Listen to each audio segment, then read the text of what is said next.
Welcome to another episode of North London Is. What a mad few days we've had in the Premier League. Saturday night, we had obviously Arsenal's controversial defeat at Newcastle. And last night, I went to one of the maddest games ever. 5 goals, 5 disallowed goals, 2 sending offs, 2 bad injuries. A 4-1 home defeat to Chelsea. Perry, first of all, how are you? I'm okay, George. Good to see you. You've been a little bit under the weather, haven't you? Yeah, I've had COVID for the last week or so, haven't had the best of weeks, which last didn't night improve last night, did it? certainly didn't help. That's for sure. Where do you want to start? At Spurs or at St James's Park? Let's start with Spurs because I've managed now to watch the majority of your game. And how did you feel?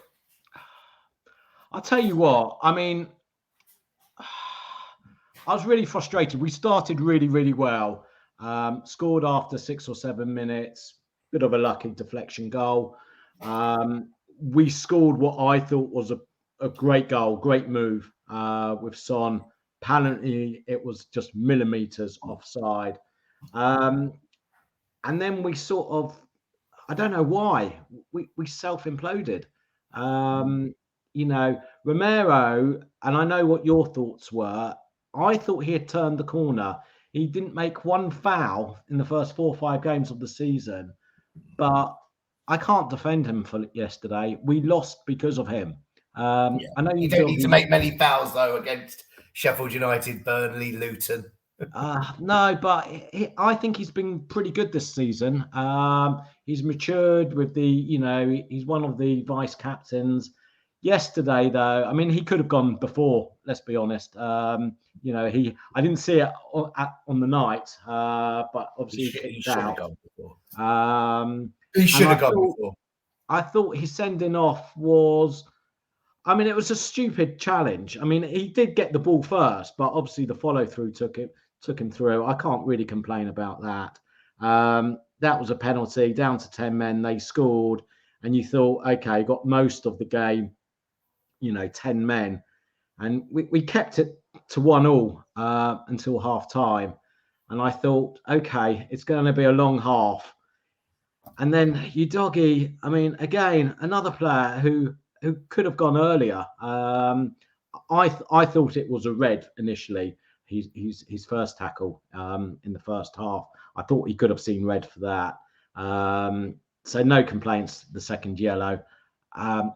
Unlike Romero, though, he's young, he's raw, he is a great player. He will be a great player. He's just got to cut out the naivety. So, after 55 minutes, you're down to 9 men. But I've got to be honest, I know it was 4-1 and it looks like they slaughtered us. But in the last 5-7 minutes, Bentancur had that header. Dyer scored, which was millimeters offside. And then Son went through in the end. I mean, it was a good save. We could have nicked a 2-2 draw with 9 men. And, okay, they scored 2 goals in the last 2 or 3 minutes. But, I mean, I didn't realise at the time, because you're in the ground, you're in the atmosphere, I didn't realise how high a line we were playing. And obviously you saw that on telly. I just thought they were attacking us because we were down to 9 men. But, I mean, what did you think of that high line? Well, I'm kind of in a bit of disbelief that the manager of the month for the first 3 months, I don't know whether he won October as well, but you just don't do that. Listen, I'm a very big fan of romanticism in football because I had the most romantic manager that there's probably ever been in the Premiership, Arsene Wenger, and I stuck up for him. But last night, I kind of was thinking, what's a funny parallel? And the parallel that I came up with Arsenal, and I'm taking the mickey out of my football team here, is you playing a high line last night was like Wenger turning up to the 2007 League Cup final against Chelsea in Cardiff with Thierry Henry in a suit William Gallas in a suit. He played the entire reserves that day. Why? Win a trophy. Mourinho, Ferguson, Guardiola, win a trophy. Why is Postecoglou with Dyer, who wasn't so dire last night, and Højbjerg, but they're not quick. And let me tell you, if Chelsea had anything about them, that would have been an I thought Chelsea were poor. I know that sounds mad, winning 4-1, but we really did very nearly get that equaliser in the last 5-10 minutes. It's hard. It is to sit back with 9 men. I think we would have lost anyway. You would have, and there's a merit to it. Listen, look at how hard you found to break down Liverpool with 9 men. Do you remember that game? Yeah. Right. It's not easy. You won with a deflected goal in literally the 10th minute of extra time. It's not easy, but if Postecoglou's playing a high line, he's making it bloody easier. And the fact that Van der Ven went off, and I don't know how long he's going to be out for, who is by far and away your quickest defender. Yeah. For me, Jackson, I know he scored a hat-trick. He was shocking. Sterling could have got booked and sent off dive. But I want to go back like Romero, I'm sorry. He's just a liability. He is a good defender. There's no question. Listen, he won the World Cup with Argentina. Mind you, me and you could have played it with Messi. He was so good in that tournament. But no, listen, honestly, I know that, we're here to kind of wind each other up a little bit. But honestly, I don't see it with Romero. I see he's a good defender, no question. And I think he's very good sometimes with his timing. But he lives on the edge. And let me tell you. He does. But I also think you take that edge off him, he's probably not. No, that's the problem you've got. That's the problem you've got. And, more challenges like that, it's going to become a liability. Well, listen, as far as I was concerned, when I saw it on Twitter, his initial challenge, for me, I was going mental that he wasn't sent off. I've got to admit, having looked at it now, I wish he had been sent off, but I think it was more of a yellow card. The Romero kick is a red card. How he hasn't gone for that kick. And it's like Beckham in the World Cup. Yeah. But it's still a red card. And then he's done the thing again. It's awful. It's pathetic. It's if I was Postecoglou, I'd say to Romero, you've got one more chance. Otherwise, I'm here to win things. I'm here. You're a great player. I need you to grow up and be careful, especially when he's already that type of, Chelsea were there for the taking. Spurs came out in the first 10 minutes, played very well, and possibly an older team. Remember, forget Postecoglou, you've got a brand new team. You've got a brand new team. And Postecoglou, you've got to give him a chance, but they were there for the taking. My worry, not for Spurs so much, is that I'm hoping that doesn't give them confidence. Chelsea, because that was 1-1. They've got City. Yeah, we'll talk about this weekend's. What's the just before we go on to the Arsenal game? What's the news on the injuries? Because Maddison will obviously play against Wolves, won't he?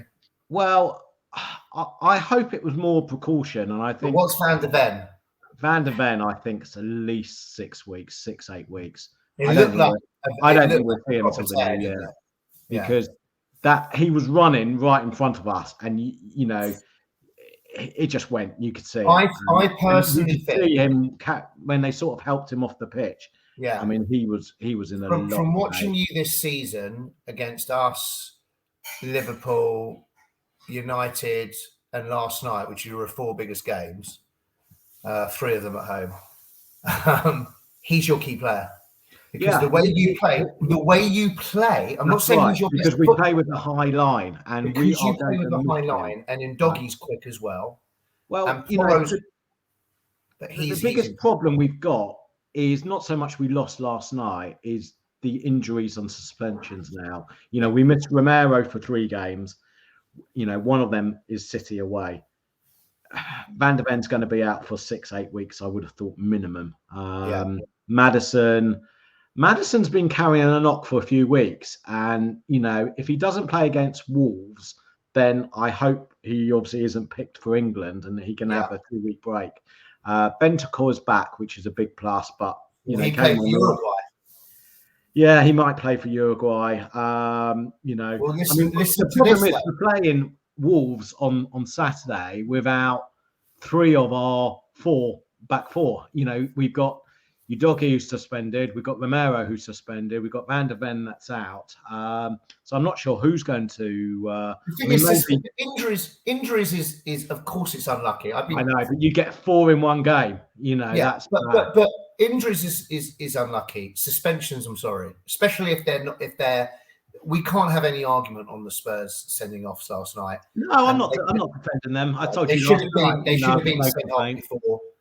I think you'll have a tough game against Wolves, whatever. I think even if you had your full team, I think you'd have a tough game. They're playing okay. I think you're still favourites. Neto's out. If Neto was fit, I'd really feel worried from a neutral point of view. Obviously, I hope you get smashed. But from a neutral point of view, I still see Spurs as slight favourites because Neto's out. If Neto was playing with your defence, I think you'd be in for a really. Well, maybe I've heard a rumour this afternoon they're going to play Vicario as a sweeper and play Foster in goal. I mean, the way he comes running out, the guy's an absolute lunatic. But what a monster! Well, he played well last night, and he's certainly been a surprise, I think, for Spurs fans. Yeah. Well, we were all disappointed, and we'll come on to this in a minute, when we didn't get Raya in the summer. And we'll talk about Raya's performance at Newcastle. But any more on the Spurs game? Any more final thoughts? It's not so much Spurs. It's yesterday we had 12 minutes injury time in the first half. We had 9 minutes injury minutes in the second half. Now, out of those 21 minutes, 9 of them were waiting for VAR decisions. And when you're in the stadium, you haven't got a clue what's going on. We're not seeing any cameras like you are at home on Sky. When I'm watching a neutral game at home, it's quite exciting. You see the lines, you see what they're terrible. But how can that be right for paying public, right, to not know for 9 minutes at a game what is going on? It's becoming a farce, mate. It's becoming a farce. There were 9 VAR decisions in the first half alone last night. And whether it's right or wrong, right, I think the VAR decisions were probably all right last night. But you can't celebrate a goal, even if there's nothing wrong with it, because you think it's going to get called back in 2 minutes' time because of a handball that happened in the build-up. So you can't 100% celebrate. You never know what's going on. You never know if the goals are going to be taken away. It's just not. We'll talk about your game as well. VAR is ruining football. It's not, and that's not because VAR are going against us. Or we've been on the end of good decisions and bad decisions of VAR. And despite what you say, most teams are. And I just think they won't. But if you're going to keep people inside the stadiums in the loop as to what's going on. Have everyone mics up so you can see. Yeah, but they're not going to do. Listen, let's come on to the Arsenal game because there's a hell of a lot to say. We haven't got all night, and people are going to get bored. But this is for me. There are very little words. If we take the game as a whole, it was one of Arsenal's best performances of the season defensively. I thought as an attacking unit we were pretty blunt. But defensively, and especially that man Declan again running the whole game. But listen, this is my take on it. From the first minute of the game, that they've smashed Dan Burn, who by the way is out for 3 months. I mean, Newcastle have got some serious injuries. He smashed into. I don't know if you watched the game, but he smashed into Saka 3 times. 2 of them were disgusting tackles. One of them was actually a good tackle, but he won the ball and then he followed through. There was no yellow card. You've then got an incident about the 17th minute when Kai Havertz is running forward. I think it's Longstaff kind of pulls him a little bit. The referee doesn't do anything. And then if I'm honest, if I'm a neutral, 70% of neutrals in the country will say he should have been sent off. 30% Arsenal fans, maybe Sunderland fans will say no. He hasn't trailed with his first foot, but so if you watch the tackle, second, but I get it. I understand he could have got sent off, and it went to VAR. They've said no, and then 5 minutes later, Bruno Guimaraes, who was running around like a complete headless chicken the entire game, but for the first 20 minutes, then put his forearm into the back of Jorginho's head. Now, that's not what I want to get onto tonight, Julian, is there's no subjectivity to that. It is a sending off. It hasn't been seen by the referee, so VAR have to come in, send him off. They didn't. Of course, I'm saying that Havertz could have been sent off. Fine. I don't think the second one happens if the first one is penalised. Possibly, but the thing is that the reason I think why Havertz is getting so, am I allowed to say pissed off, is because we wouldn't. Listen, they're a good team, Newcastle. I'm not here to say they're not a good team. And defensively, they are strong, which is why I was so happy, if there's any Newcastle fans, that you got walloped tonight in Hamburg. No, not in Hamburg, in Dortmund. But the thing is that we were getting no protection with Saka. Havertz went in late, shouldn't have done it, but Guimaraes goes. And by the way, before Guimaraes went, or just after we went, there was a corner. It hasn't even been mentioned, by the way. And Nketiah and Gabriel Magalhaes both get pulled down, no penalty. And it hasn't even been shown. And I'm not making this up. Half time, we go in, 0-0, bit of a wind-up, Newcastle come out, bit of a boring game, 15 minutes to go. We've got the most ridiculous goal. Come on. It's farcical. The ball's gone off, okay? Yes, they're showing. I've got Spurs fans showing me that how a ball works and how it's not offside. And saying, okay, fine. They couldn't prove. This is VAR. Couldn't prove the ball went off. It's 100% a foul by Joe Linton on Gabriel. It's not. Honestly, I've seen it at various different angles, right? And I think you ask 100 refs, right? I think 50 would give it as a foul. 50 wouldn't. It's not the most disgusting decision, right? Dermot Gallagher today, I think, and I don't think I've ever remembered when he's actually. I think he said, "I can see the point why I think it is a foul." But hold on, this is where I've got a problem. But Gary Neville and Jamie Carragher, both Premier League defenders, didn't think it was a foul. Of course, they didn't think it was a foul. And I'm going to come on to those two boys in a minute. Now, what I've really got a problem with is, number one, it's a definite foul, whatever Gary and Jamie said. But number two, we've got an offside. Football is a contact sport. You can have contact. But do you honestly believe if that's anywhere else on the pitch, you don't think it would have been a foul? Because I do. I think he's all over it. He's like this. It's like a gorilla. But listen to this, right? They're checking for handball and offside. And what do we hear? And what do we hear? They haven't got enough evidence to see whether that's the same for Crystal Palace's goal against Spurs. No, I understand. No, it's not. No, you're wrong. It is. No, let me tell you why you're wrong. The Crystal Palace goal, as far as I'm concerned, shouldn't have been given. But that is subjective, because what they've done is they've gone to VAR and they've said that Ayew hasn't handballed it. I've said, and you've said, he has handballed it.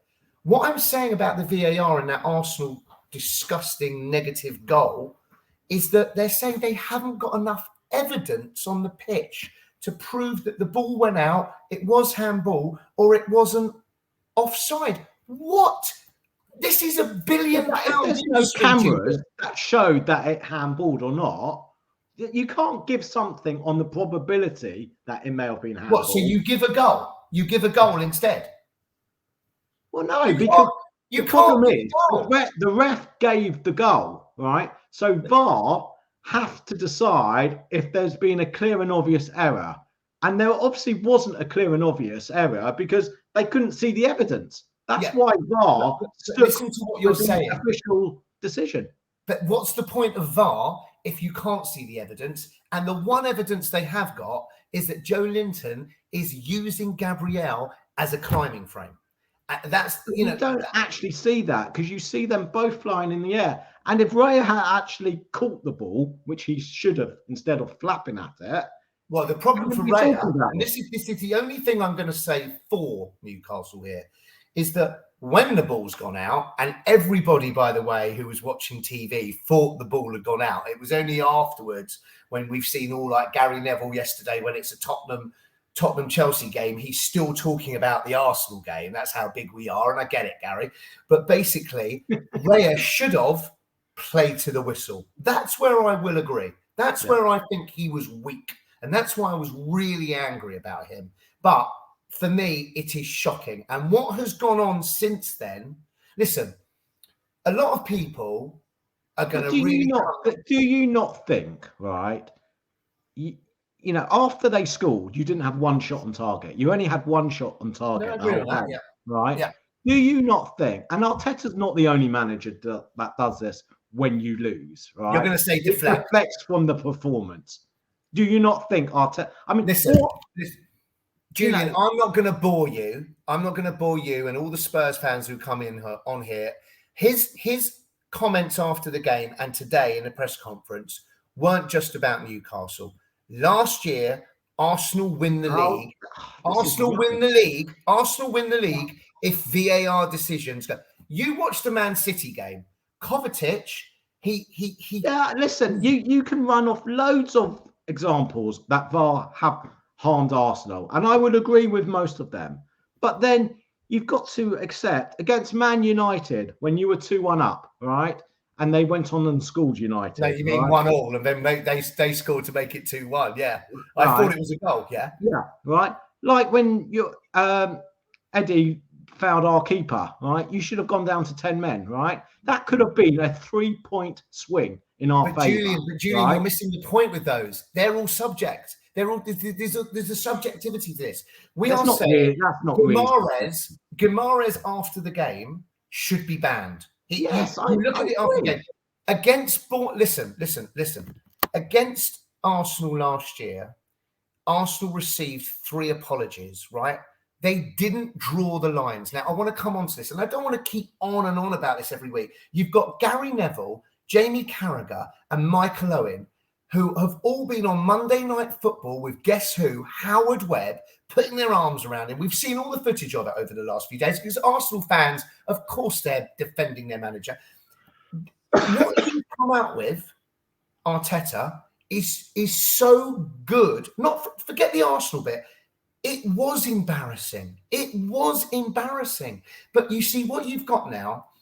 You've got tribalism in football is actually hurting football. So what you've got now is that you've got Arteta is just whipping up the fans. Right? No, but making fans like you think there's a vendetta and corruption against your club. Well, you can't come out and say we were lucky today with a VAR decision, like against United or Spurs, right? Look at Wolves, right? Wolves, it's shocking. Appalling decisions the last few years. Listen, I'm not saying I can't speak for Tottenham, Liverpool, Man United, City, Wolves. I can speak for Arsenal. I watch it every week. I watch Saka get smashed. This is the England wonder kid. He is getting protected about as much as, well, I won't go into politics and what's going into the Middle East at the moment, but literally there's nothing there. And what I can't bear is that now it's like Gary Neville is the Prime Minister. Gary Neville's going to talk now and we're all going to listen. He's having an opinion on everything. Wait a second.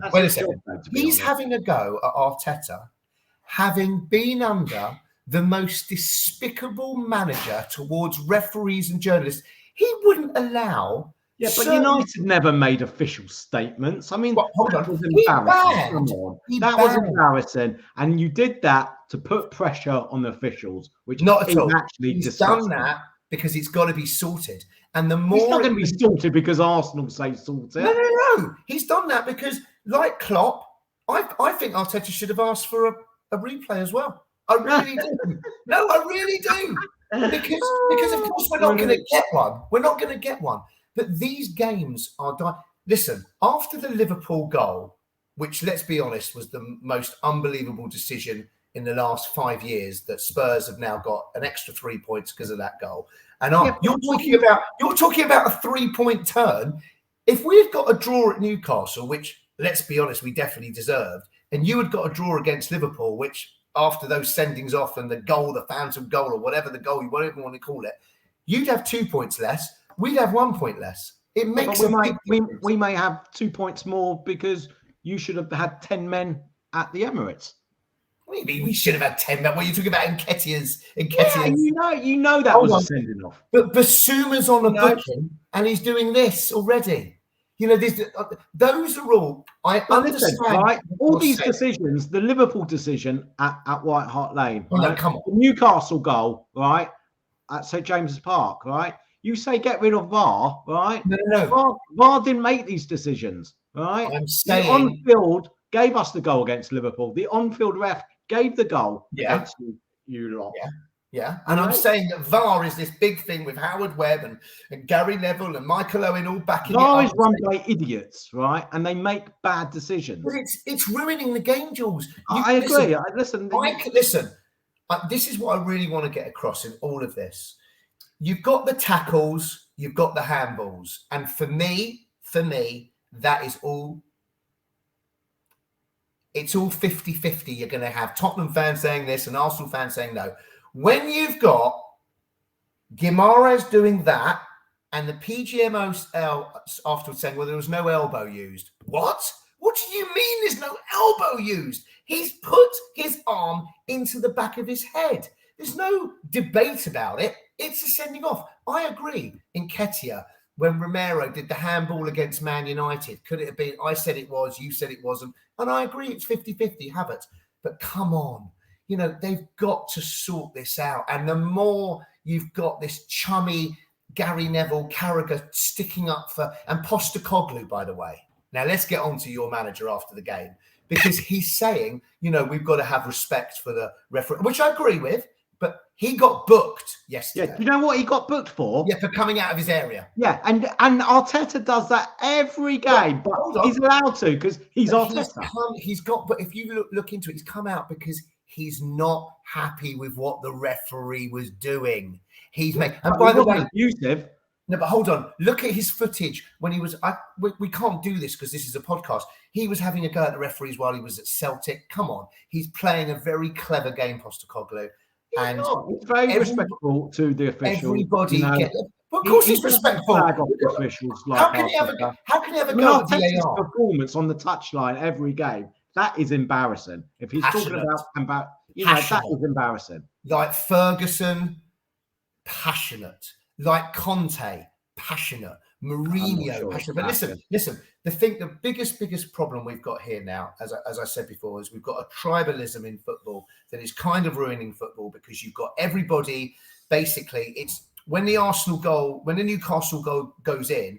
All the Newcastle fans and the City fans and the Tottenham fans are all happy that Arsenal have been absolutely buggered. So, but what people need to see through is that we've got to find a solution to these diabolical decisions, Jules. Otherwise, football's just going to get worse. I agree with that. And listen, you know, you and I both want VAR scrapped. You know, I would love it. I want it run by better people. It's not going to. I want it run by better people. They're going to keep it, right? They should have 30-second maximum to make a decision, because then if it's any longer, to me, it's not clear and obvious, right? And get the fans that are paying good money, keep them in the loop about the decision. If it's 30 seconds, I don't think fans would complain. It's when it's like 4 or 5 minutes and they still come to the wrong decision. I think, you know, that's why you get fans.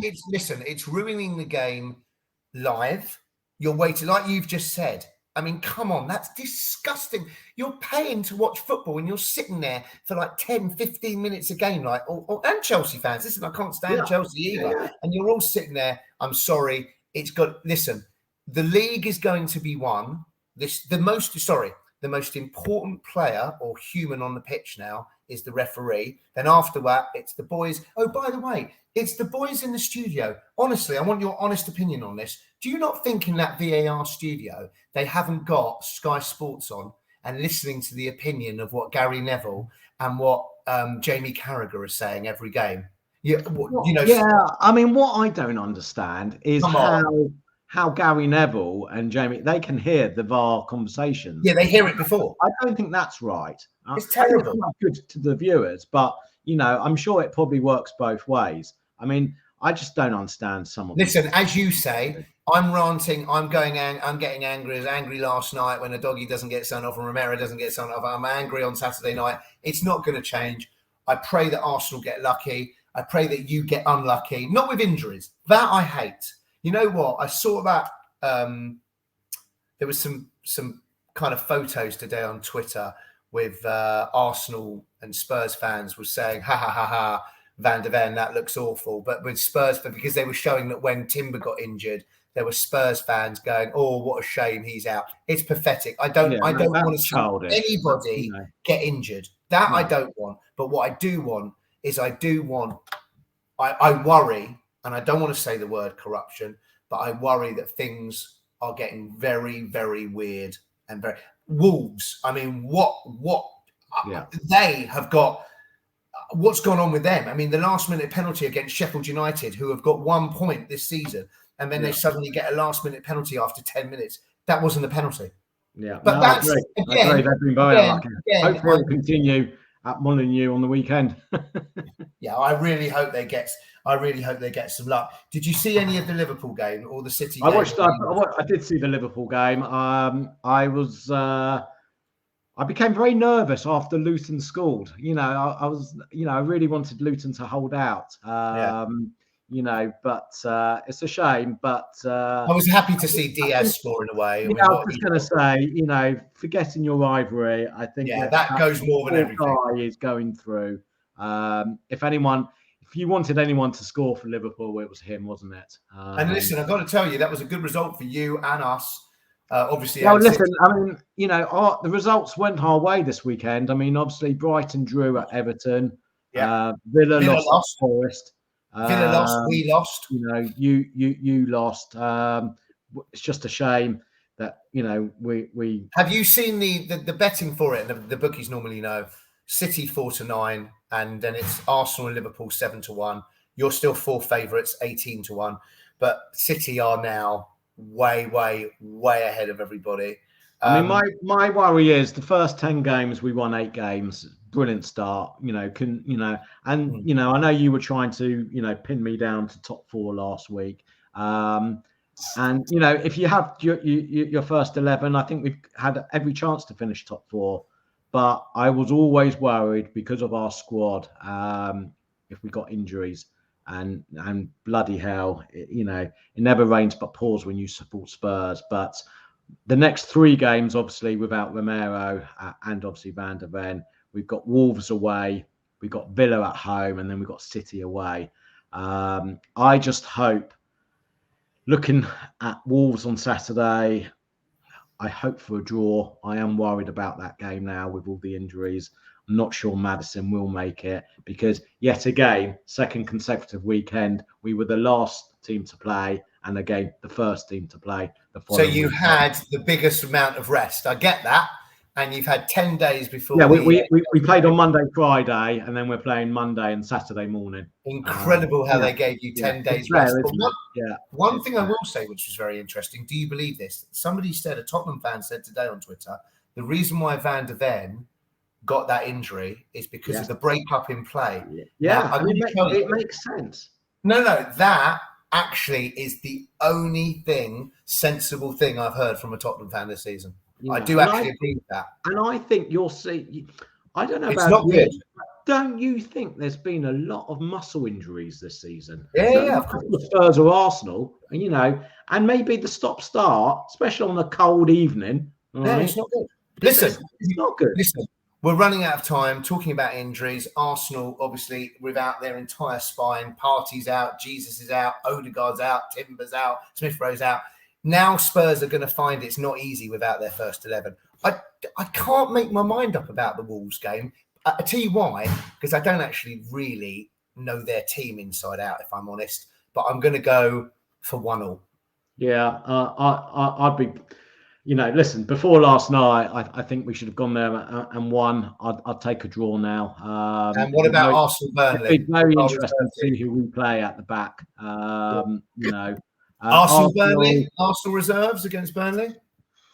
Listen, we hit them for 5 up at their place. I think though he plays football the right way, I can't see anything but... And very quickly, because I've just noticed the time, we've obviously got a very big game tomorrow night, and you've obviously got a very big game.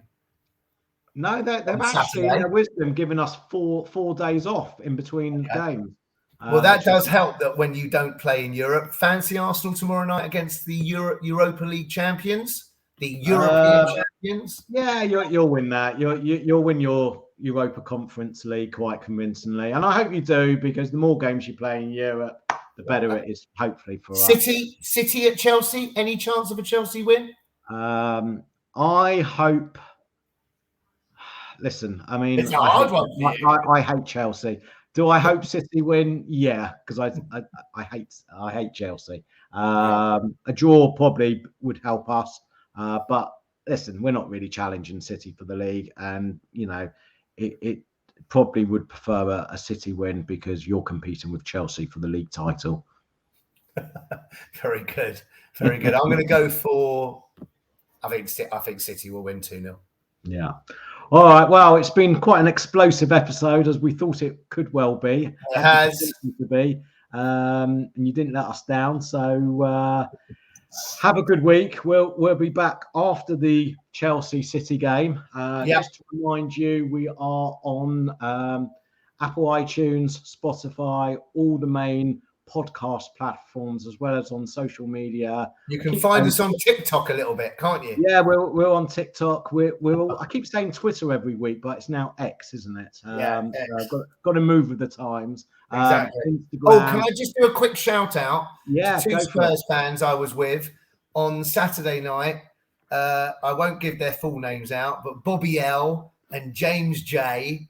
Bobby was there. Bobby L was there last night with his sister, who had come all the way from a nice part of the world, and that was lovely to see, because I did see he put on a bit of a social media post today, and I do think I said today there is nothing better than going with family and friends. And I know he was at Spurs, but they both said that they thought you'd beat Chelsea, but they were wrong. But it was lovely to see what he put on today.